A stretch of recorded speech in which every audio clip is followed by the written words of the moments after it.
Hello students, class 10th की bio में कर रहे हैं और हमारा चैप्टर चल रहा है हाउ डू ऑर्गेनिज्म रिप्रोड्यूस। तो हमने इससे पहले वीडियो में मेल और फीमेल जो रिप्रोडक्टिव सिस्टम है उसके बारे में डिस्कस किया था। उसके बाद हम करेंगे फर्टिलाइजेशन के बारे में।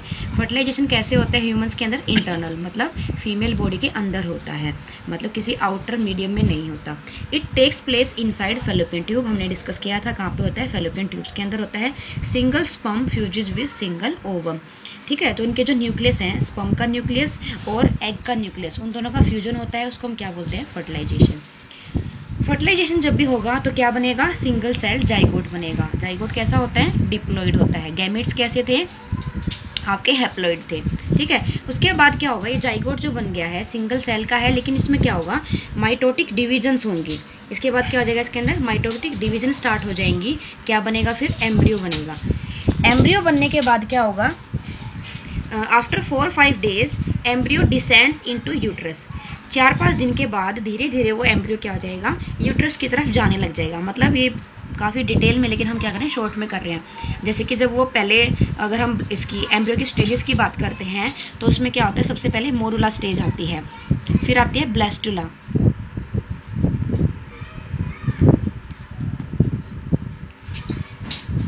ब्लास्टुला, और उसके बाद गैस्ट्रुला। 3 स्टेजेस आती हैं एम्ब्रियो की डेवलपमेंट के अंदर। तो जब वो ब्लास्टुला वाली स्टेज पे पहुंचेगा, मतलब उसमें 16 to 64 सेल्स के अराउंड होंगी, तो वो क्या हो जाएगा? यूट्रस में जाएगा और वहाँ पे जाके इम्प्लांट हो जाएगा, ठीक है। By 8 to 9 days of fertilization placenta is formed. 8-9 days के अंदर अंदर प्लेसेंटा फॉर्मेशन हो जाती है, ठीक है, अगर फर्टिलाइजेशन हो गया है तो।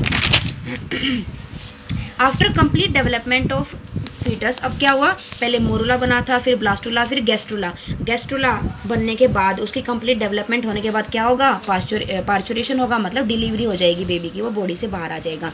उसके बाद गेस्टेशन कई बार पूछ लेते हैं। गेस्टेशन का मतलब क्या है? गेस्टेशन पीरियड क्या होता है? जब वो कंसेप्शन हुआ था और जब तक वो यंग वन पैदा नहीं हुआ, उसके बीच का जो टाइम है, the time from the initial stage of conception till the birth of young one, क्या बोलते हैं इसको? गेस्टेशन या गेस्टेशन पीरियड।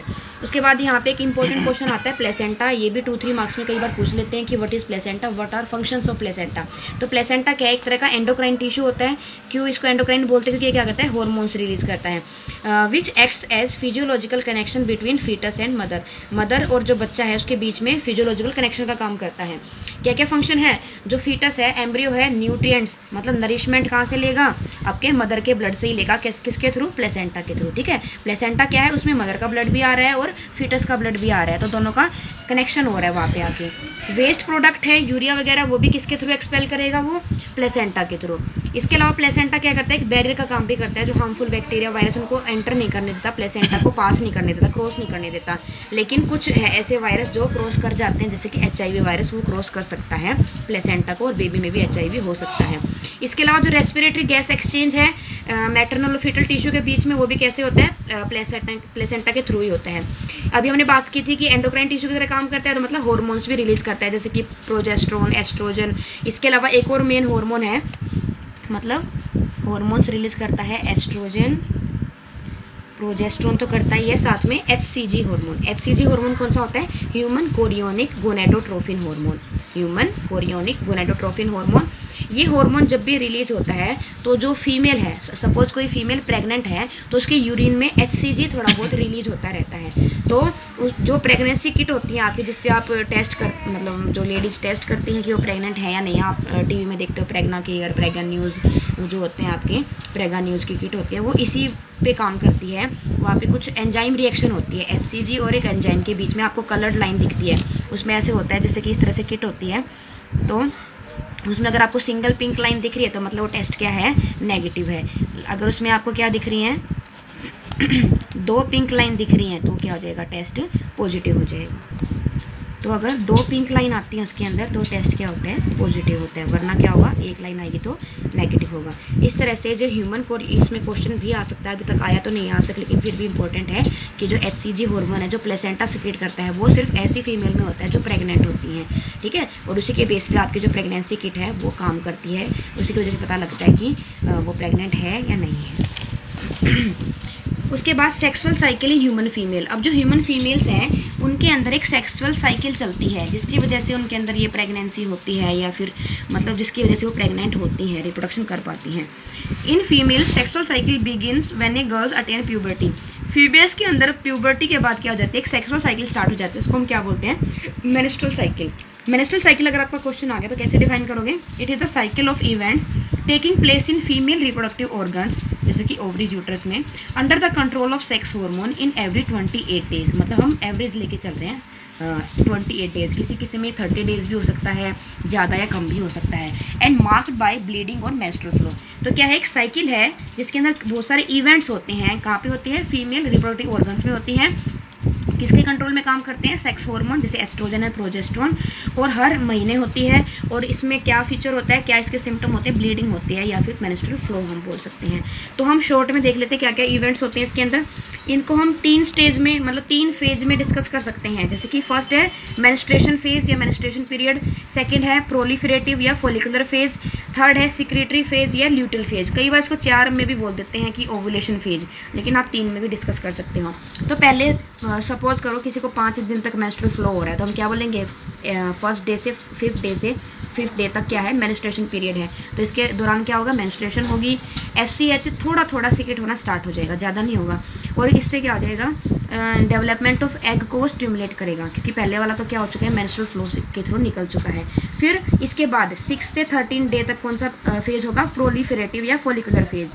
ठीक है, इसमें क्या होगा, एस्ट्रोजन का लेवल ज़्यादा होने लग जाएगा, FSH भी थोड़ा थोड़ा बढ़ने लग जाएगा, मतलब थोड़ा थोड़ा बढ़ेगा। फिर 14 डे पे क्या होगा, 14th डे पे ओव्यूलेशन होगा। ओव्यूलेशन क्या था, release of egg. 14th day पे जाके वो एग रिलीज हो जाएगा। यहाँ पे क्या हो गया था, डेवलपमेंट स्टार्ट हो गई थी और धीरे धीरे 14 डे पे आते आते वो एग को रिलीज कर देगी ओवरी। इसके इस पीरियड में क्या होगा, एस्ट्रोजन का लेवल बहुत ज़्यादा कम हो जाएगा और LH जो है ल्यूटिनाइजिंग हार्मोन, जो हमने 2nd चैप्टर में पढ़े थे, ये क्या था, फॉलिकल स्टिमुलेटिंग हार्मोन, ये क्या था, ल्यूटिनाइजिंग हार्मोन, ये इंक्रीज होना, एकदम से इंक्रीज होना स्टार्ट हो जाएगा। इसके बाद ओव्यूलेशन हो गया, इसके बाद क्या होगा, 15 to 28 डेज तक सिक्रेटरी फेज या ल्यूटल फेज होगा। इसमें क्या होगा, जो एस्ट्रोजन प्रोजेस्टेरोन है वो पहले बढ़ेंगे, फिर धीरे धीरे क्या हो जाएगा, कम होने स्टार्ट हो जाएंगे अगर फर्टिलाइजेशन नहीं होता है तो। FSH LH हैं वो भी क्या हो जाएंगे, रुक जाएंगे।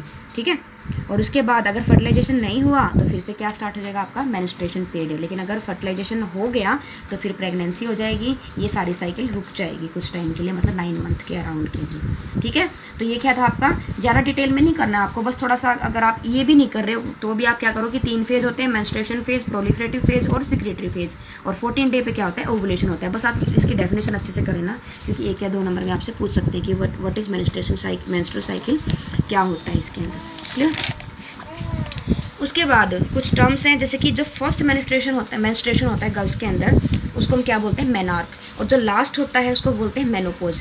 Sexual cycle in females do not release egg after age of 45 to 55 year. ये भी वेरी करता है, किसी में 45 ईयर पे मतलब पीरियड आने बंद हो जाते हैं, किसी में 55 ईयर के बाद। तो इस स्टेज को हम क्या बोलते हैं, मेनोपोज। जब वो मेंस्ट्रुअल साइकिल क्या हो गई, बंद हो गई, उसके बाद फीमेल जो है वो रिप्रोडक्शन नहीं कर सकती, मतलब उसके बाद वो यंग वंस को बर्थ नहीं दे सकती। उसके बाद नेक्स्ट टॉपिक है पॉपुलेशन कंट्रोल। बहुत ही ज़्यादा इंपॉर्टेंट है, इसमें से बहुत हर बार मोस्टली क्वेश्चन आता ही है, या तो फीमेल मेल वाला, रिप्रोडक्टिव सिस्टम वाला, या फिर पॉपुलेशन कंट्रोल वाला। 1 या 2 नंबर में या 5 मार्क्स में भी पूछ सकते हैं। ठीक है, मतलब पार्ट्स में 2 का क्वेश्चन है, 3 का क्वेश्चन इस तरह से। The regulation of population, control of population is necessary. अब पॉपुलेशन को कंट्रोल करना क्यों नेसेसरी, क्योंकि हमारी अर्थ पे या फिर हमारी कंट्री की अगर हम बात करें तो स्कार्सिटी है, हर चीज़ की कमी है, फूड की कमी है, क्लोथिंग की कमी है, गुड हाउसिंग की कमी है, एजुकेशन की कमी है।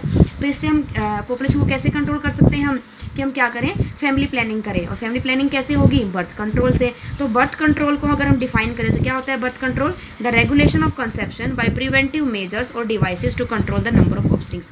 अगर कोई हम किसी फैमिली की बात कर रहे हैं, किसी पेरेंट्स की बात कर रहे हैं, किसी क्या बोलते हैं पार्टनर्स की बात कर रहे हैं, तो कंसेप्शन को अगर वो रेगुलेट कर रहे हैं, कंसेप्शन को रेगुलेट कर रहे हैं किसी भी मेजर को यूज़ करके या किसी डिवाइस को यूज़ करके, ताकि जो उनके नंबर ऑफ ऑफस्प्रिंग्स है वो कम हो, मतलब 1 2 इतने हो, ज़्यादा ना हो। पहले क्या होता था, बहुत ज़्यादा ऑफस्प्रिंग्स पैदा कर देते थे लोग, 6 7 8, लेकिन अब क्या हो गया, थोड़ी थोड़ी एजुकेशन आने लगी है तो उनको थोड़ी नॉलेज आने लगी है। ठीक है, तो कॉन्ट्रासेप्शन क्या होता है कि प्रेगनेंसी को रोकना है।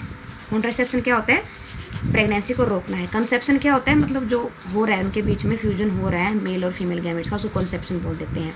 और कॉन्ट्रासेप्शन क्या होता है, रोकना है प्रेगनेंसी को। कंसेप्शन जब फर्टिलाइजेशन हो रहा है, ठीक है। एक टर्म और आती है कोपुलेशन, तो इनके बीच में आपको डिफरेंस समझ में आना चाहिए। कंसेप्शन का मतलब क्या है, जब मेल और फीमेल गैमेट फ्यूज हो जाएंगे, फर्टिलाइजेशन हो जाएगा। कोपुलेशन मतलब मेल और फीमेल पार्टनर पास तो आ रहे हैं, जरूरी नहीं कि कंसेप्शन हो या नहीं हो, ठीक है। सपोज कोपुलेशन हो रहा है लेकिन वो क्या कर रहे हैं, कुछ प्रिवेंटिव मेजर यूज़ कर रहे हैं, बेरियर मेथड यूज़ कर रहे हैं, तो जरूरी नहीं कि हर कोपुलेशन के बाद कंसेप्शन हो। और कॉन्ट्रासेप्शन का मतलब क्या है, प्रेगनेंसी को रोकना है। तो कौन कौन से मेथड है कॉन्ट्रासेप्शन के, सबसे पहले हम डिस्कस करेंगे बैरियर मेथड। बैरियर मेथड में क्या आएगा, कॉन्डम्स का यूज आएगा, फेमिडोम का और सर्वाइकल कैप्स का।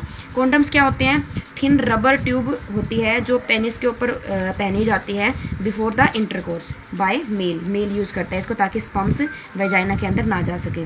फेमिडोम क्या होती है, ये भी थिन रबर ट्यूब होती है जो वेजाइना में फिट हो जाती है, इसको फीमेल यूज़ करती हैं। उसके बाद आती है सर्वाइकल कैप या डायफ्राम, ये भी रबर या प्लास्टिक के कवर होते हैं जो सर्विक्स के ऊपर फिक्स हो जाते हैं फीमेल्स के वेजाइना के अंदर, ठीक है। इनका मेथड क्या है कि बैरियर का काम करेंगे ये। This method check the entry of sperms into the uterus, ये स्पर्म्स को यूट्रस के अंदर नहीं जाने देंगे। सेकंड आ जाएगा केमिकल मेथड। केमिकल मेथड में क्या आ जाएगा, ओरल कॉन्ट्रासेप्टिव्स, ओसी बोलते हैं इनको।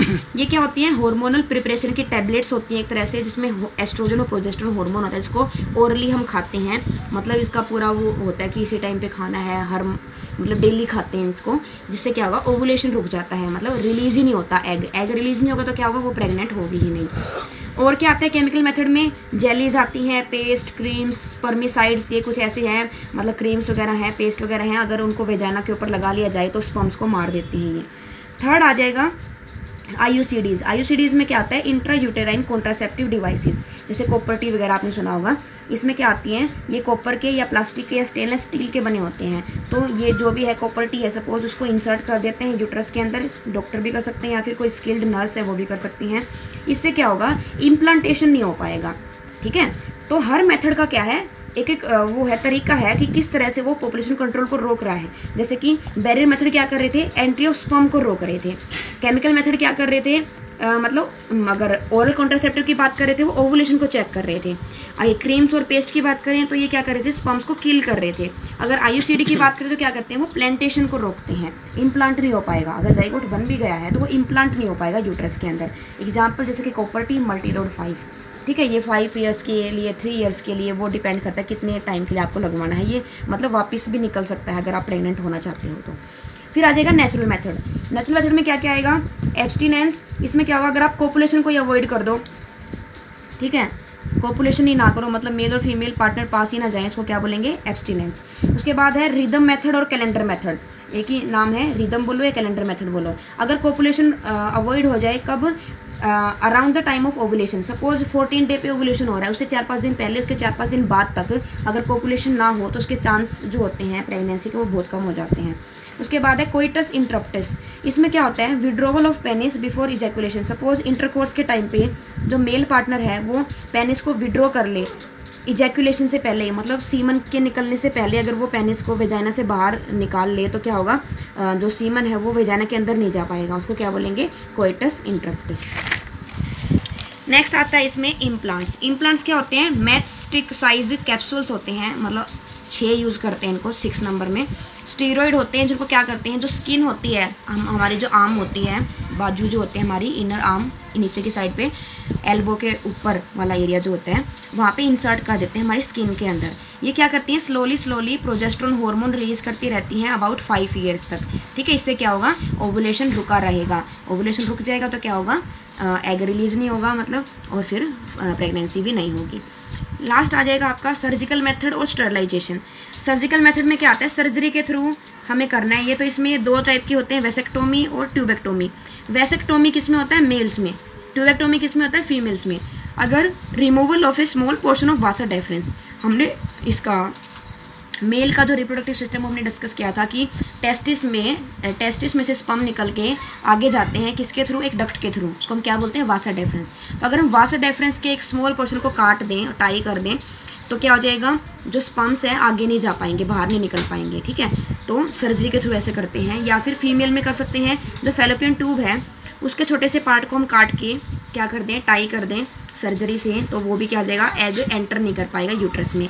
जैसे कि अगर हम फैलोपियन ट्यूब की बात कर रहे हैं, इस तरह से हमारी क्या होती है, फैलोपियन ट्यूब होती है, इसका स्मॉल पोर्शन हमने कट कर दिया और यहीं पे क्या कर दिया, उसको टाई कर दिया, बांध दिया। इसी तरह से जो वासा डेफरेंस होती है उसके स्मॉल पोर्शन को कट कर दिया, वहीं पे टाई कर दिया। टाई भी लिख सकते हो आप यहाँ पे कि टाइड एंड टाइड, ठीक है। तो इससे क्या होगा, एग और स्पर्म्स यहाँ से बाहर नहीं निकल पाएंगे, उनका जो रास्ता है, उनका जो पाथवे वो क्या हो जाएगा, बंद हो जाएगा, ठीक है। तो ये क्या थे हमारे पॉपुलेशन कंट्रोल मेथड से। एक दो टर्म्स और यहाँ पे इंपॉर्टेंट है वो डिस्कस कर लेते हैं, एमटीपी, क्योंकि यहाँ से मैंने देखा है क्वेश्चंस आ जाते हैं, सैम्पल पेपर में भी दिए होंगे आपको, मैं दिखाऊंगी। एमटीपी का मतलब क्या होता है, मेडिकल टर्मिनेशन ऑफ प्रेगनेंसी, ठीक है, medical termination of pregnancy. Surgery को, अगर हमने अभी सर्जिकल मेथड पढ़ा, हम क्या करते थे, पॉपुलेशन कंट्रोल को रोकने के लिए, पॉपुलेशन कंट्रोल के लिए सर्जरी करवा रहे थे, लेकिन सर्जरी को हम एमटीपी के लिए भी यूज़ कर सकते हैं, मतलब एबॉर्शन के लिए। ये वाइडली मिस यूज होता है ऐसे लोगों के मतलब ऐसे लोग मिस यूज़ करते हैं इसको जिनको फीमेल चाइल्ड नहीं चाहिए। ये इलीगल है, क्योंकि इससे मतलब इलीगल है, मतलब कि कानून इसको सही नहीं मानता है, ठीक है। सपोज किसी को लड़का चाहिए, लड़की नहीं चाहिए, तो वो क्या करते हैं, एमटीपी करते हैं। और पहले इनको पता कैसे लगा कि लड़का है कि लड़की है, उसके लिए एक टेस्ट कराते हैं, उसको टेस्ट को क्या बोलते हैं, एमनियोसेंटेसिस। एमनियोसेंटेसिस को डिस्कवर तो इसलिए किया गया था कि मतलब इससे सेक्स का, चाइल्ड का सेक्स तो पता लगता ही है, साथ में अगर उसके अंदर कोई ना कोई क्रोमोसोमल डिसऑर्डर है उनको ही पता लगा पाते हैं हम। क्या करते हैं, जो एमनियोटिक फ्लूइड होता है एम्ब्रियो के चारों तरफ, वहाँ से हम इंजेक्शन भर के उस फ्लूइड को निकाल लेते हैं, उसमें टेस्ट वगैरह करते हैं, उससे बच्चे का सेक्स भी पता लग जाता है और उसके अंदर कोई डिसऑर्डर हो, क्रोमोसोम पैटर्न में कुछ प्रॉब्लम हो, वो हम पता लगा सकते हैं। लेकिन आजकल क्या हो रहा है, इसका मिसयूज हो रहा है। इससे क्या होगा, पता लग जाएगा कि फीमेल चाइल्ड है, तो लोग क्या करते हैं, फीमेल चाइल्ड का पता लग गया तो क्या करेंगे, एमटीपी करा लेंगे, ठीक है। तो इन दोनों में किसी तरह से क्वेश्चन आ सकते हैं कि एमटीपी को कैसे मिसयूज करते हैं या फिर एमनियोसेंटेसिस को कैसे मिसयूज करते हैं। दोनों में क्वेश्चन आ गया तो दोनों एक ही तरह से क्वेश्चन है कि इसमें क्या है, एक टेस्ट है, एमनियोसेंटेसिस क्या एक टेस्ट है जिससे फीमेल सेक्स का पता लगता है, और एमटीपी क्या है, सेक्स का पता लग गया, उसके बाद एबॉर्शन जो करा रहे हैं उसको क्या बोल रहे हैं, एमटीपी। तो आपको क्वेश्चन को समझना है, टॉपिक को समझना है, फिर उसके अकॉर्डिंग आंसर देना है कि कैसे क्वेश्चन पूछा गया है, ठीक है। तो एमटीपी क्या है, मेडिकल टर्मिनेशन ऑफ प्रेगनेंसी। अगर हम सर्जरी से अपनी मर्जी से क्या कर रहे हैं, एबॉर्शन करा रहे हैं, सपोज हमें पता लग गया, कई बार तो क्या होता है कुछ प्रॉब्लम हो जाती है कि बच्चा ठीक नहीं है, तब भी एमटीपी कराना पड़ता है। लेकिन मिस यूज कैसे कर रहे हैं कि अगर फीमेल चाइल्ड हो, पता लग गया हो, तो क्या करते हैं, एबॉर्शन करा देते हैं, तो क्या है, इलीगल है। वैसे अगर करा रहे हैं कि बच्चा ठीक नहीं है, हेल्दी नहीं है, प्रॉब्लम है, तो वो इलीगल नहीं है। और ऐसे कराते हैं एमनियोसेंटेसिस, एक टेक्निक है जो एम्ब्रियो के चारों तरफ एमनियोटिक फ्लूइड होता है, उसको लेके टेस्ट करते हैं, उससे चाइल्ड का सेक्स भी पता लग जाता है और उसके डिसऑर्डर्स को भी। लेकिन इसको भी क्या कर रहे हैं, मिस यूज़ कर रहे हैं, फीमेल पता लग जाए उनको तो क्या करा देते हैं, वो मतलब उसको किल करा देते हैं। क्या बोलते हैं इसको, फीमेल फीटिसाइड। तो it is legally banned for the determination of sex to avoid female foeticide, ठीक है। क्या बोलते हैं इसको, कन्या भ्रूण हत्या, हिंदी में बोलते हैं कन्या भ्रूण हत्या, उसको रोकने के लिए इसको बैन कर दिया गया है। That's all for today, thank you.